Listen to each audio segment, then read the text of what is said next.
TTF வாசனுக்கு கல்யாணம் நடந்து முடிஞ்சிருக்கு. அப்ப எடுக்கப்பட்ட சில போட்டோஸ் அண்ட் வீடியோஸ் தான் இப்ப சோஷியல் மீடியால ரொம்பவே வைரல் ஆகிட்டு இருக்கு. டிடிஎஃப் வாசன் அவருடைய மாமா பொண்ணை காதலிக்கிறதா சில வருடங்களுக்கு முன்னாடியே சொல்லியிருந்தாரு. ஆனா அவங்க யாருன்றத சொல்லாம ஃபேஸ கூட ரிவீல் பண்ணாம சீக்கிரட்டா மெயின்டைன் பண்ணிட்டு வந்தாரு. அந்த வகையில டிடிஎஃப் வாசன் பாத்தீங்கன்னா, என் மாமா பொண்ணு அவங்களோட வீட்டுல சண்டை போட்டுட்டு என் கூட வந்துட்டா, அதனால நாளைக்கு எனக்கு கல்யாணம் நடக்கிற மாதிரி இருக்கும்னு சொல்லி ஒரு வீடியோவை வெளியிட்டு இருந்தாரு. டிடிஎஃப் எனக்கு நாளைக்கு கல்யாணம் ஆக போகுதுன்னு நினைக்கிறேன். எனக்கும் தெரியல. ஆக்சுவலி ராஜஸ்தானில் ரைட் பண்ணிட்டு இருந்தேன். திடீர்னு என் மாமா பொண்ணு ஃபோன் பண்ணி ரொம்ப எமர்ஜென்சி, நீங்கள் வந்தே ஆகணும் அப்படின்ட்டாங்க. இங்கே வந்துட்டு எங்கள் அத்தைக்கு ஃபோன் பண்ணி இந்த மாதிரி லவ் பண்ணுறோம், 5 வருஷமாக லவ் பண்ணுறோன்னு சொல்லி என் மாமா பொண்ணு ஸ்வீட் சொல்லிட்டா. இதுக்கப்புறம் வீட்டுக்கு போக மாட்டேன் அப்படின்னு சொல்லி என் கூட கிளம்பி வந்துட்டாங்க. ஸோ அதனால் எனக்கு தெரிஞ்சு நாளைக்கு நாங்கள் கல்யாணம் பண்ணிவிடுவோன்னு சொல்லி நினைக்கிறேன்.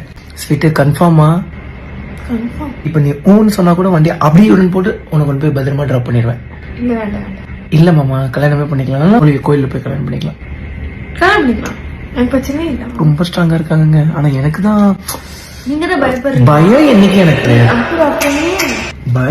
எனக்கு கிடையாது. அந்த வகையில இன்னைக்கு காலையில டிடிஎஃப் வாசனுக்கும் அவரோட மாமா பொண்ணு சுந்தரிக்கும் கோவில்ல வச்சு சிம்பிளா கல்யாணம் நடந்து முடிஞ்சிருக்கு. குடும்பத்தை எதிர்த்து கல்யாணம் பண்ணிருக்காங்கன்றது குறிப்பிடத்தக்கது. சோ வாசன் மற்றும் சுந்தரிக்கு அவங்களோட ஃபேன்ஸ் மற்றும் ஃப்ரெண்ட்ஸ் அவங்களோட வாழ்த்துக்களை சொல்லிட்டு வராங்க. இதை தொடர்ந்து டிடிஎஃப் வாசனும் ஷாலின் ஜோயாவும் ரிலேஷன்ஷிப்ல இருக்கிறதா சொல்லிட்டு வந்தாங்க. ஆனா என்ன காரணம்னு தெரியல, 2 பேரும் பிரேக்கப் பண்ணிட்டாங்கன்னு சொல்லப்படுது. இப்போ ஜோயாவும் வாசனும் பேசிக்கிறது இல்ல, இன்ஸ்டாகிராம்லயும் ஒருத்தர் அன்ஃபாலோ பண்ணிருக்காங்க.